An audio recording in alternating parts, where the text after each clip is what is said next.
దయచేసి నేను చెప్పేది శ్రద్ధగా వినండి. లేకపోతే జీవితంలో మీరు ఎదుర్కొనే వాటి పట్ల నేను సున్నితంగా లేననుకోవచ్చు. ఇతరులు నా పట్ల ఎలా ఉంటారనేది నా చేతుల్లో లేదు. కానీ నాకు నేను ఏం చేసుకుంటాననేది 100% నా చేతుల్లోనే ఉంది. ఎవరూ మీ మనసుకి గాయాన్ని కలిగించలేరు. వారు మీకు శారీరక బాధ కలిగించొచ్చు, వాళ్ళు దానికి నొప్పిని కలిగించొచ్చు, వాళ్ళు మిమ్మల్ని దూషించొచ్చు. కానీ మానసిక గాయం మీ వల్లే జరుగుతుంది. ఇది మీరు అర్థం చేసుకోవాలి. చూడండి, ఇదొక హిమపాతం లాంటిది. ఎవరో ఒక చిన్న రాయి విసురుతారు, మీరేమో ఒక హిమపాతమే సృష్టించుకుంటారు. ఆ మంచు చర్యల బరువు కింద పడి చనిపోతారు. ఇతరులే దానికి కారణం అనుకుంటారు. లేదు, వాళ్ళు మీ మీదకి విసిరింది ఒక్క రాయే. మీరిప్పుడు ఆ రాయిని కేవలం ఒక్క రాయిలానే వదిలేయాలనుకుంటున్నారా, లేదా మిమ్మల్ని చంపే ఓ హిమపాతంలా మార్చాలనుకుంటున్నారా? ఇది మీ చేతుల్లో ఉంది.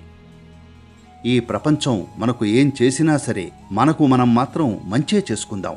దీన్ని ఆచరణలో పెట్టేందుకు కావలసిన సమతుల్యత, చైతన్యం మీకు వస్తే అప్పుడు మీకే అర్థమవుతుంది జాలి పడాల్సింది ఆ రాయి విసిరిన వ్యక్తి మీదేనని. ఎందుకంటే ఆ మూర్ఖుడికి జీవితపు ప్రాథమిక సూత్రాలు అర్థం కావట్లేదు.